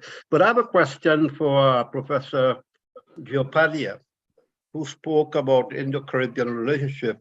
Madam Professor, just to remind you and our good friends in Bharat, the Caribbean, we have 20 seats at United Nations General Assembly. And China has recognized that in their effort to unseat Taiwan. And I'm asking rhetorically the question, has India recognized that in seeking a seat at the General Assembly, the permanent seat at the Security Council? Secondly, I share your lamenting the fact that nothing is being done or very little being done to build a cultural relationship. Back in 2009, yours truly and a handful of people, including High Commissioner Mishra, established an India Chamber of Commerce in India. And we are pleading with institutions in America, let us establish some type of facility, a think tank, to present subjects in the marketplace of ideas where we can grow this relationship. I pause here and I'll take the answer. Thank you. Great, thank you. Professor Gandapati. Yeah, thank you. I think Taiwan is a very tricky issue because the fact that Chinese have got many countries from the Caribbean and Central America in favor of de-recognizing Taiwan. I think that's a very tricky one. In terms of India's policy on Taiwan. We believe in, we have officially announced as one China policy. So that would imply that we believe that all parts of China, which they claim as theirs, including Tibet, belongs to China. But I think that is, as a result of that, I don't know whether you know this or not, but even when we from India travel to Taiwan, we don't get a proper visa. We get a visa from the cultural center in Taiwan. So that's the kind of problem. So I think Taiwan has a larger scope in this whole thing in terms of the issues of the Ukraine war, the implications of China in South China Sea. So I think that's a far more complicated issue than something that can be discussed in terms of one-to-one. Secondly, you talked about the cultural thing. I agree with you completely. The fact that all my presentations, I talk about the fact that you need to strengthen the cultural component with Caribbean countries, with Central American countries, with Latin American countries, with South American countries, because don't have a couple of cultural sectors, and that should not be end all. You should think beyond that. Try to strengthen the people to people, because whenever as I said, I have never visited the Caribbean or Central America, but every time I have gone to South America, I have found this inherent love and passion and connection with India. And I think we can work on that. For example, Indian Council of Cultural Relations has scholarships for students coming from different parts of the world. We get so many students coming from Africa, from Central Asia, from other Southeast Asia. Why not increase them to Caribbean and to South America or Central America, so that we get some representation and they go back as ambassadors of India to their regions? I think that is something that we can work and should be working on, I think. Thank you. Excellent. Thank you very much. Professor Shah, Sita Shah, please go ahead, make your comment. Okay, so you want me to make my comment that I posted in the chat? Yeah. Okay, so in Torreon, Mexico, I have seen a large number of business persons, Indian business persons, in the hotels, in the restaurants, and they are there to do business. They're having meetings, etc. And at the tourist sites, I see a lot of Indians, some dressed like Americans, of course, but I saw quite a number of them dressed in saris. And at the clothing stores, even on the beaches, the boutiques and the department stores, we have the quarters, the men's quarters and the women's embroidery cotton tops and dresses. And persons say, they're buying that because it's from Mexico. I try not to show them the label at the back that said made in India. It's a quarter and it's worn. I mean, quarters are worn like if it's traditional Mexican wear. But then if you check what is written in the back, made in India, and it's our quarters that we would wear in Guyana or Trinidad for religious and cultural shows. And if you look at the tourist sites, the historical monuments, the imagery, the Hindu imagery, the historical imagery, with the Naga, with the different imagery, you will see the presence of India over time. I mean, centuries and centuries and centuries and centuries ago, but it's still there. But when I asked the tourist guides about it, they didn't know. If I hadn't done my own research, I would not have realized the linkages, the historical linkages with India and the trading routes long before Columbus. I would not have realized the roots of the Mayans, partly the roots of the Incas, the supposed roots, because I cannot say 100% that I am sure of the actual roots, but I'm saying I saw the practices, the Inca practices and the Mayas practices, and I'm seeing the different practices that you see in the Hindu ceremonies with the shell, with the different with the lota, with the tari. I mean, we call them that. That's not what they call them. And when I mentioned to one of the practitioners of this ceremonial type of practice, she said, well, Hindu is not a religion. We take a lot from Hinduism, yes, but Hinduism is not a religion. So I kept my quiet. So I just wanted to say that the similarities is historical, it's there, it's not relatively known. It's something that we have to research, something that is being researched archaeologically and in different ways, but through the history of the connections between India and Latin America from the Pacific coast, not the Atlantic coast, of the Pacific coast. Okay, that's my 2 cents. Excellent. Thank you very much. Wendy, would you like to respond? Well, it's an interesting comment. I totally understand, and I see what you mentioned about the clothes and what's being sold, and yeah, that's a very interesting and funny thing. How some clothes that come from India seem to fit very well into what people think it would be the traditional clothing from Mexico or other places, in the sense that they are labeled like ethnic. It's ethnic, so it's not Western, so it can fit anywhere else that it's not Western. So yes, that happens. About the deep history and connections, I wouldn't be able to say much. I don't think there is much true evidence to say anything. It has to be studied. But I would also say that sometimes we close together through meeting, or cultures come together through meeting. Sometimes there are parallelisms, meaning that there are things that develop in certain ways without meeting at some point, but because it's, I wouldn't know how to explain it, a way of the human culture to evolve. So I wouldn't be able to say more than that we should be open to see if things come through meeting of the cultures, or if they just develop their own ways and they happen to be close, which in any ways, both cases are very interesting to follow and to learn more about. Yeah, parallel evolution, somebody mentioned, yes. Yeah, excellent. Thank you very much. I want to welcome Dr. Indira Rampasad now. Go ahead with your question, please. Hi, good evening. Can you hear me? Yes, clearly.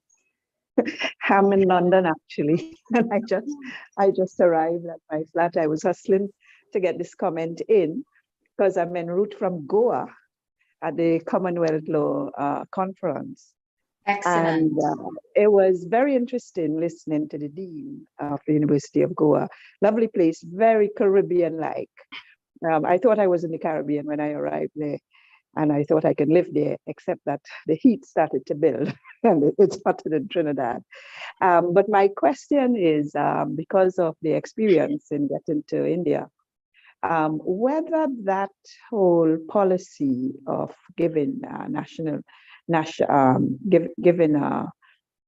citizenship, is it citizenship, to people of Indian origin applies to people of the Caribbean, because it was somewhat of a hassle getting a visa. And other Trinidadians complained about this who were at the conference. Other people complain about this, other people of Indian origin. So I wondered if that also applies, given that we are sometimes 4th, 5th, 6th generation Indians, because I think people in the UK and in the USA are enjoying that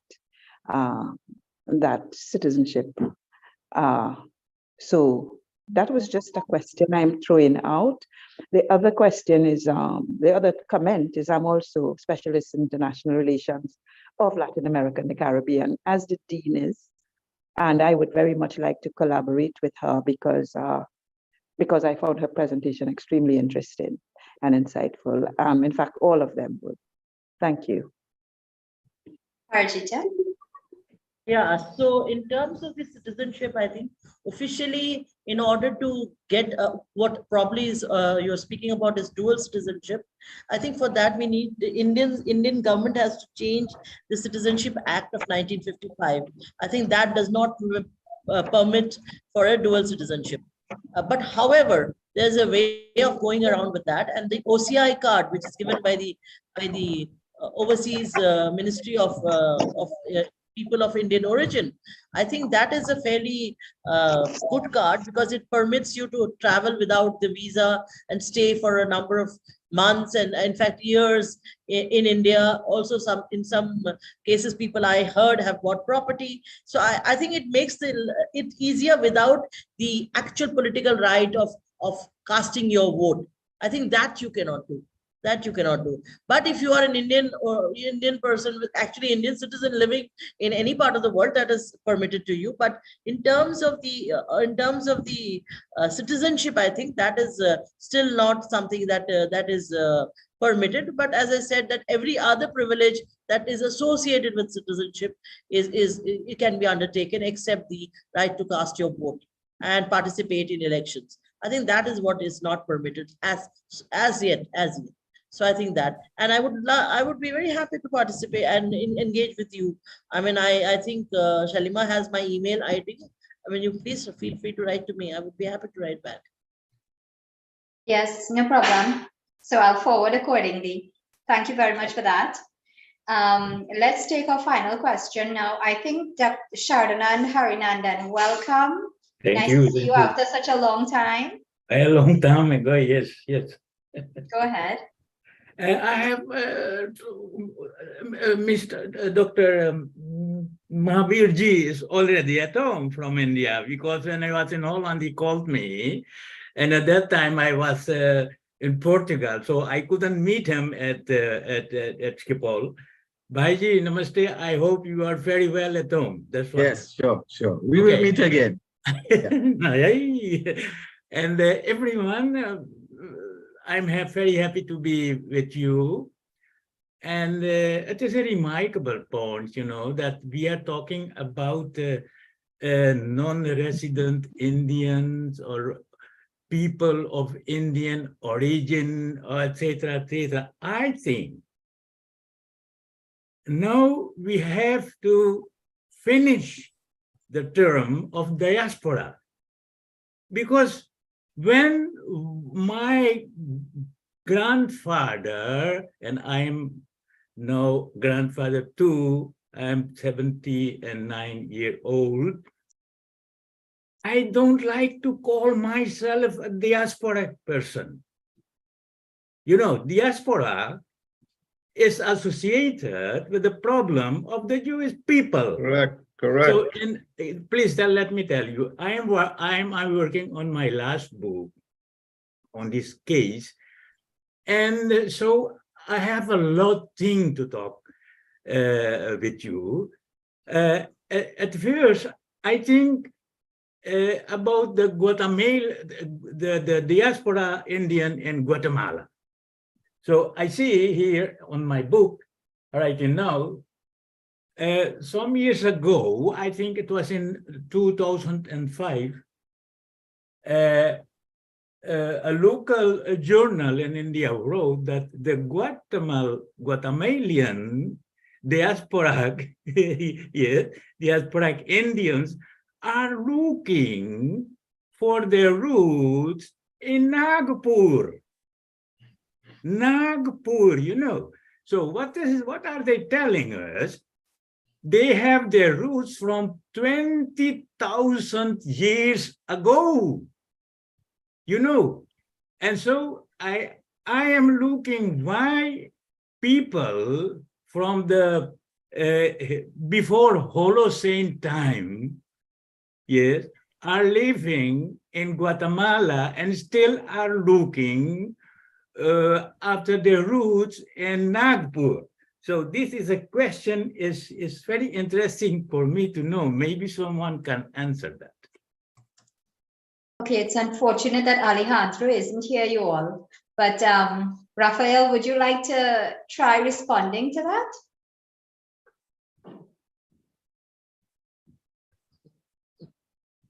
I'm putting you on the spot.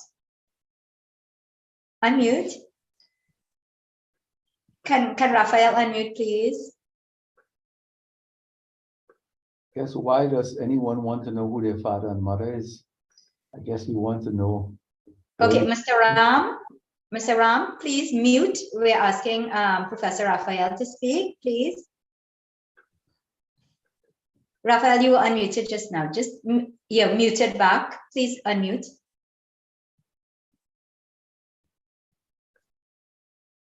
Ravin, can you assist? Yeah, okay. now?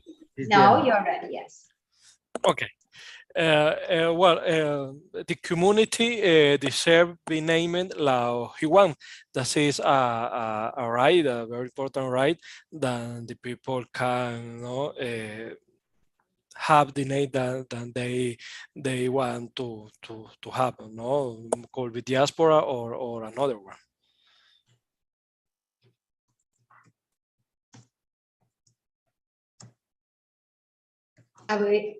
Okay, you're muted again. All right, thank you.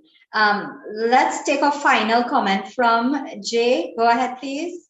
I didn't got my answer. I'm always the last person. The whole panel discussion was excellent, and I learned quite a bit and, added to my knowledge. Is that Pandit Shardana? Yeah, Pandit, no, Is he? Okay. Oh, okay, or the writer. Now, to answer your question, the roots, if you followed the Siddhis who went to India, have you heard of the Siddhis? Siddhi, Siddis. Yeah.